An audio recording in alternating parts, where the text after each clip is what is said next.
Good morning, good evening, good afternoon, everybody. Welcome to another episode of The Success Shift. My name is Jake, and I am very happy to be here. I am feeling pumped and energized. I had a little bit less sleep last night because I was just putting some finishing touches on the first phase of the Ultimate Trading Plan course. I'm beyond happy with how it's turning out, and I'm very grateful to have this opportunity. We had half the spots for the beta testing gone within the first hour. So I'm extremely grateful for that. There's a few spots left. If you're listening on the podcast, there probably won't be any opportunity for you by the time this comes to air. I apologize, but there will still be pre-sale tickets. So I'll be dropping the link in that. But things are going good. Energy's high, lots of work going into lots of things. And yeah, I'm beyond grateful today for just the opportunities that I've been given. And it really is a matter of saying yes to the things that present themselves when they present themselves. And one of the discussions I had with a friend just recently who was asking me, how am I doing all these things and how do I get to where I'm at? And it's not so much that I've gotten anything different to anyone else, but I've just been open to saying yes more times. And don't get me wrong, there's been so many things that I've said yes to that have fallen flat, or that I've put effort and energy into that have gone to shit, or things that I've just ended up going, this was a waste of time and money and blah, blah, blah, blah, blah. But you don't get to the level of success without going through those failures. And it's not about them being failures. It's about them being lessons and how much you can learn from them. And it's the same in trading as entrepreneurship. You have to put your leg out, and you have to try, and you have to be willing to fail and fall down. But more importantly, you have to be willing to analyze and review every time you get up so that you can improve. There's no good in just hitting your head against the wall and being like, oh, why does this still hurt? Change direction, do something different. It's all about trying, failing, learning, and putting what you've learned back into action so that you can repeat in a better, more productive way. Same with entrepreneurship, same with trading. Okay. And segueing into what I want to talk to about, when you first start out on, I think, any entrepreneurship or in trading, it can feel like chaos. It's just so many things are happening, and you've got this coming from this direction. And don't get me wrong, there's still times it feels like chaos. But what I've learned over time is to find clarity in the mind during that chaos. And this, to me, has been one of the key secrets that I have taken me forever to learn. But I've realized that the way that I am and the way that I respond and react and the way my brain works is finding that equanimity, that clarity of mind, that calmness amongst the chaos. Now, equanimity really is the opposite to excitement, but chuck some ones in the chat if when you first come into trading, and still now, there's nothing wrong with it if it's still now, but you get excited when you have a winning trade. You get excited when things are going your way, when you have a good week. Like, it is exciting, right?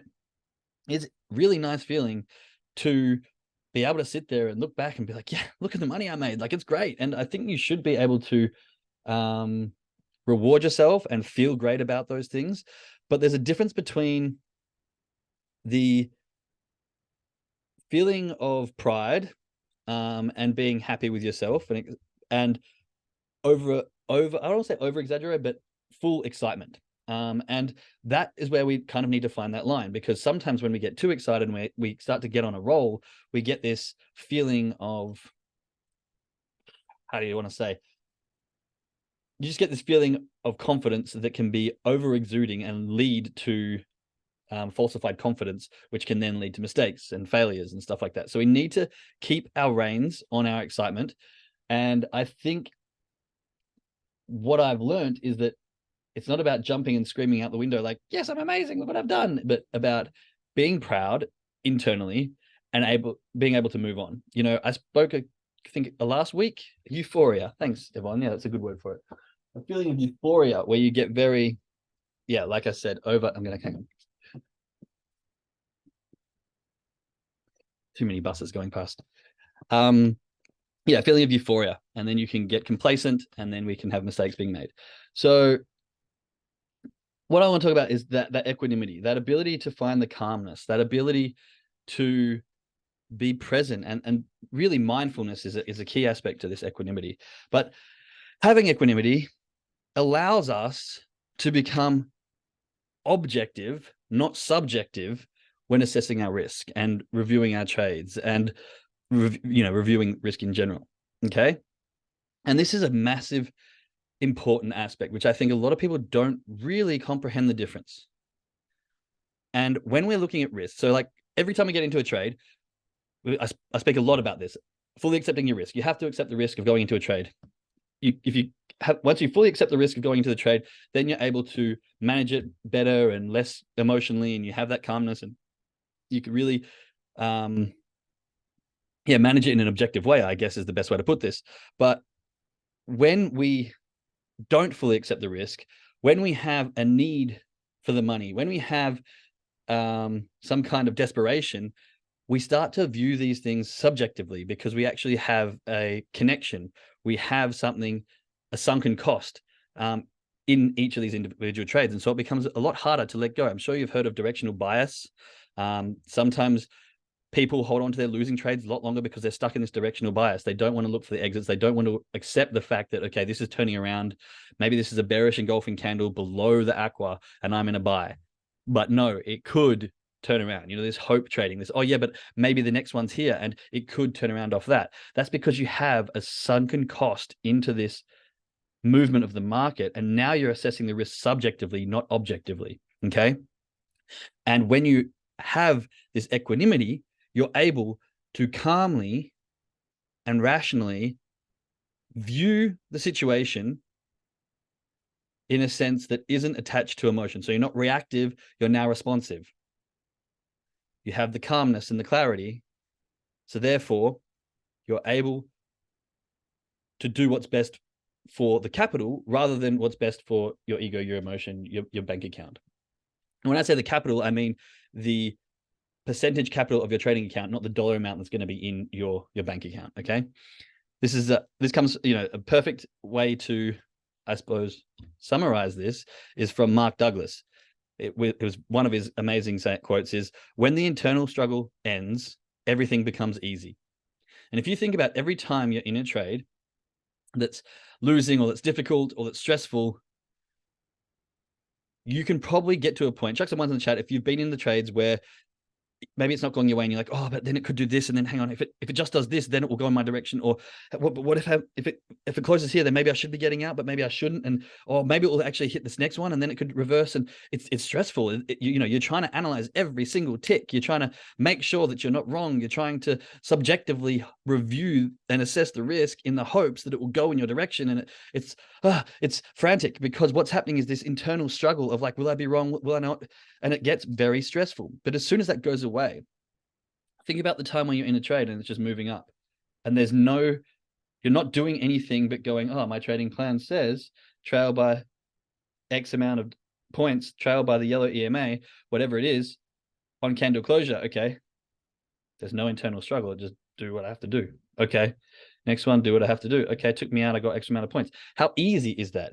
Everything becomes easy, right? Chuck some ones in the chat if you've had that situation, and it's super easy, because I know that there's a huge difference between those two scenarios. Now, the difference isn't on the charts. The charts are still moving in a manner that the charts are moving. The difference is our correlation to how we feel about what's happening on the charts. Now, in one of them, the expectation is matching the reality. We expected to enter a trade and it's to make a lot of money. So therefore the reality is that, and there's no battle going on. I can just step by step, calmly do what I'm meant to be doing. Now, sometimes not. Sometimes you're in a trade and it's like, oh, should I exit here? Is it going to turn around? Is it going to blow through this? What should I do? And then again, this internal struggle builds up and it doesn't become easy, right? It's happened before, so it might do it this time. Yeah, that might. You've highlighted it, which is perfect, because that needs to be gone, because the might needs to be out of trading. It should be exactly what's happening right here, right now. But I love that you've said it exactly how you've said it, because it's true. You go, well, it's done it like last time. It blew straight through the level. So I may as well give it extra room so it does that and doesn't pull me out before it takes off and goes 100. Oh, what? It just turned around and I missed out on half my points. Okay, bugger. So we have to understand that there's this internal struggle. And that is what makes trading difficult, because we can't have consistency in our trading. We don't have that equanimity. We don't have the ability to consistently do the same thing over and over again. It creates an internal struggle. If you trade just by looking at the charts and going, okay, when should I, without any indicators. I mean, some people do naked charts, and that's fine. That's completely reasonable. I just don't know how to do it. But you jump on, you're used to trading with a strategy. Now you don't. Think about the internal struggle. Should I buy here? Should I got no idea. I've got no guidance. It's going to be this internal struggle, which is going to create the turmoil, which is going to make you start to panic, and it's not going to be easy. Now, this is a selfless plug, but when you have a trading plan, right? The Ultimate Trading Plan course just come out. You should check it out. Description will be below. When you have a trading plan, you actually have a structured process in how you can respond to what's happening. This creates that equanimity because you no longer have to subjectively guess based on how you feel relative to the risk you've got on the charts. You can go, this is what my trading plan tells me to do. This is what I need to be doing. There is no battle. There is no internal struggle. There is no should I, if, when, how. It's my trading plan says do this at candle closure. Therefore, I'm doing this at candle closure. It becomes easy. The struggle then becomes when should I trust my trading plan? Is that the right thing to do? How do I know that my trading plan is correct? How do I know? Why should I trust it? Then there's an internal struggle there. Okay. If you know every part of it and every aspect of it, and you've built it for yourself, really based around your strategy, then hopefully you will have that ability to trust it. And so therefore you can use it, you can analyze, track, journal, and you can figure out what's good, what's not. But the idea behind it is to have that calmness, to allow you the calmness on the charts.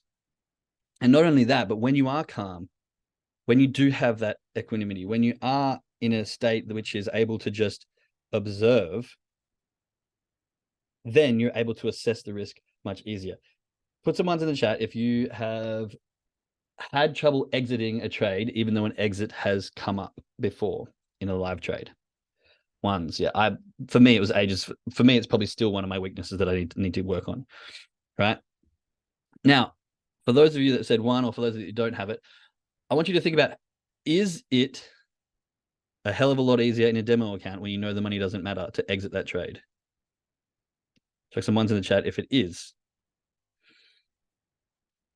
Okay. Lol, yes. Check some twos in the chat if it doesn't make a difference. It's still hard to exit. Okay, we got no egotistical traders on this call. That's fine. So the reason I ask this is because if you do have an issue closing a demo account when it's turning around, then you know it's no longer the money. It's more the ego. If it's more like, oh, I'm going to be wrong on this trade, I can't close this, even though an exit's showing itself on a demo account, then the issue lies the ego because you need to be right.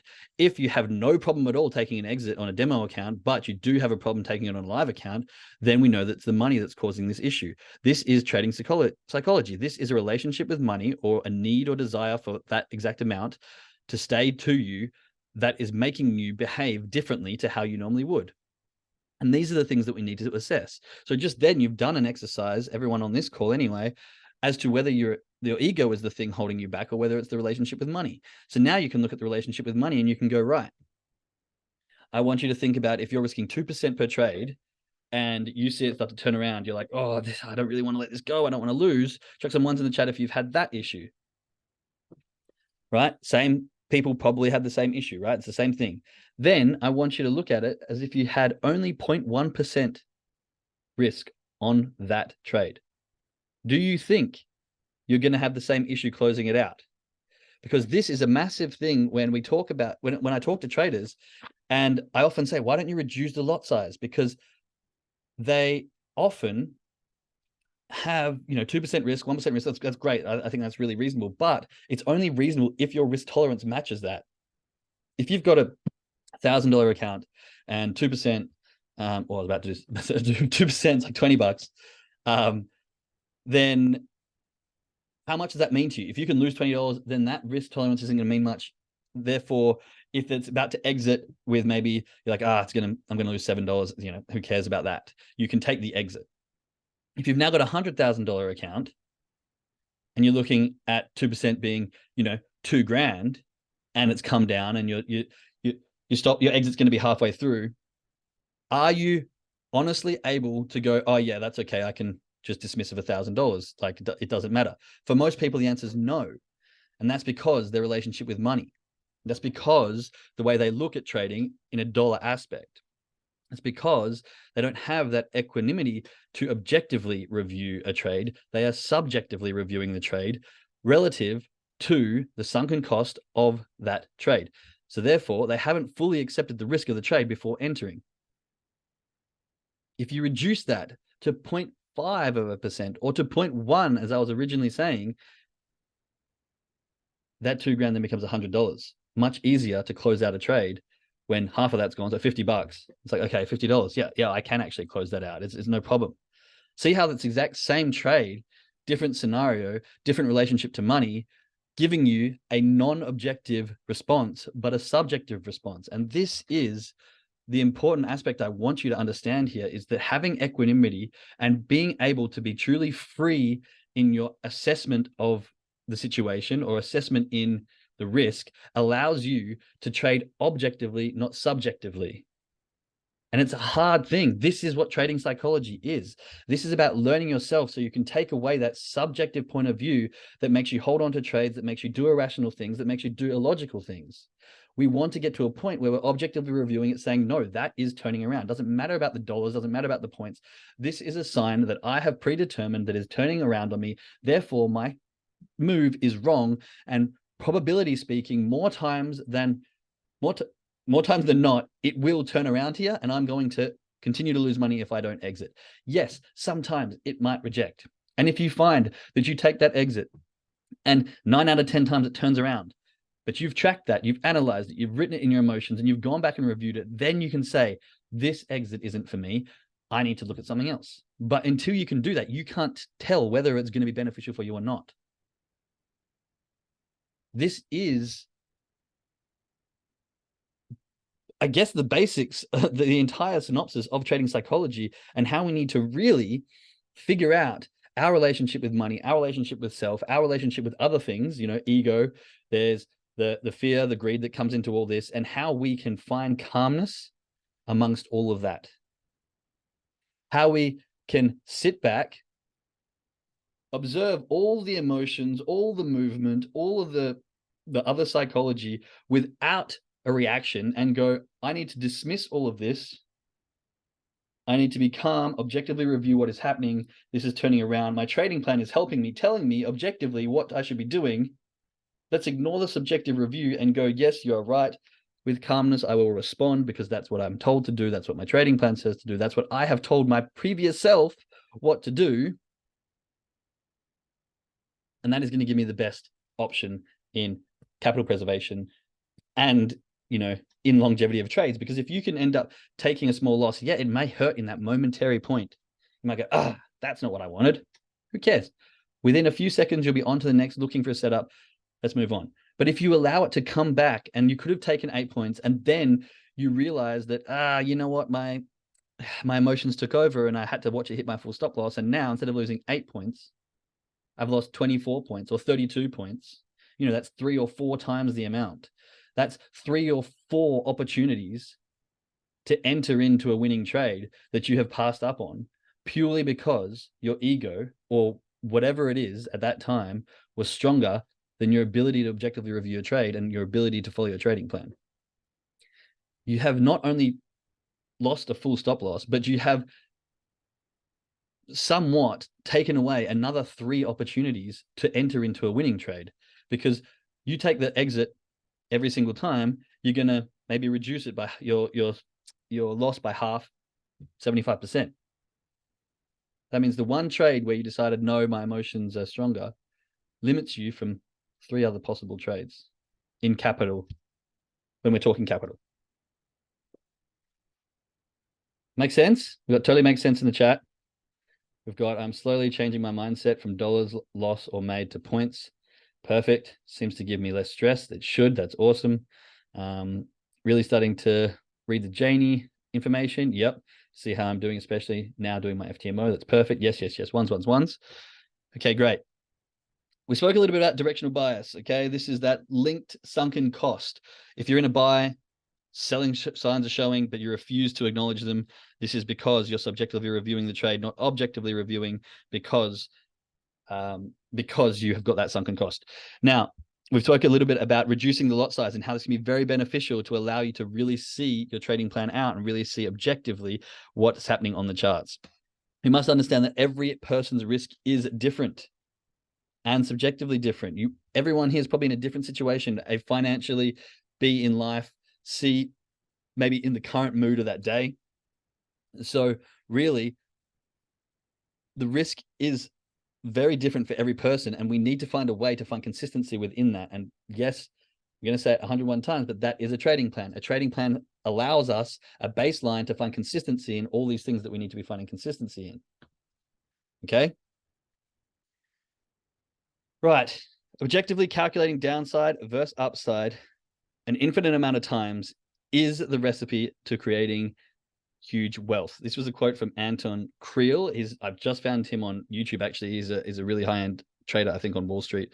He's got some really interesting stuff, and I loved what he said here. Objectively calculating downside versus upside correctly an infinite amount of times is your way to true wealth. And that's kind of exactly what we were touching on, in the sense that when we objectively review our risk, what is the downside? What is the loss potential here? What is the gain potential here?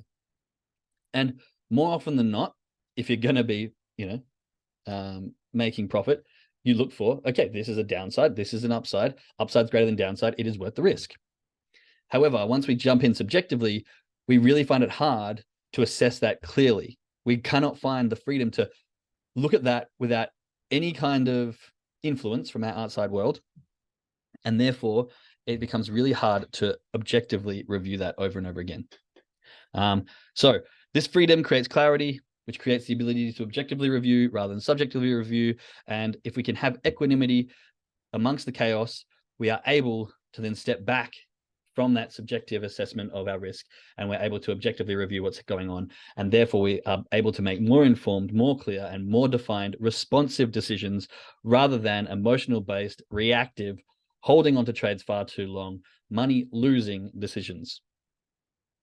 Does that make sense to everybody? Please chuck some ones in the chat if you've gotten something out of this, because I know it was a lot to take in. But understanding the difference here is really paramount to you being able to stay disciplined and control yourself in the markets. Okay?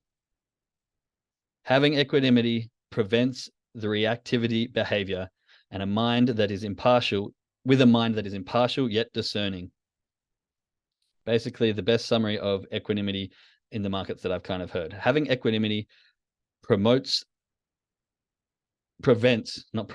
having equanimity prevents the reactivity behavior and creates a mind that is impartial yet discerning. Okay? We have to understand that also having equanimity is about having discernment as well. We don't want to sit there and become passive. Doing nothing is just as bad as panicking. We want to be clear, calm, but decisive, and stick with those decisions every time in the same way, objectively, by using a trading plan that you've designed and created with your rules and risk tolerance in mind. Okay? Hope that makes sense. This is why we talk about doing your brain warm-ups. This is why we talk about checking your emotions. This is why we talk about having that emotional control and detachment, because these things are what trading psychology is, that makes us do different things on the charts, okay? And we don't want to do different things every time. We want to do the same thing. All right, everyone. I'm going to wrap that up there, because I could just repeat myself over and over again, because this really is an important aspect. But I hope you have learned something, because this really is an important aspect to learn, I guess. So for those of you listening on the podcast, I will be speaking to you again soon. For those traders, let's jump in. Make sure you got your emotional journal open. Make sure that you've got your brain warm-up done, your trading plans read. Make sure you've done your lot size calculations. And for everyone that wasn't on at the start, my ultimate trading plan course was released just last night. Half of the spots for the beta testing were gone within an hour. I haven't checked how many are left, but I know we do have a few still. Being a beta tester basically just means having the course at discounted, but you'll see anything that's wrong. And that's where I need the feedback, errors, mistakes, editing, that kind of stuff, so that we can really make it as best as possible for everyone. Pre-sale tickets are available. Launch will be October 1st. If you're listening on the podcast, there probably won't be any beta tickets left by the time this comes live. But for everyone else, feel free to jump in And yeah, much love to everyone. I will speak to you again very soon. Bye for now.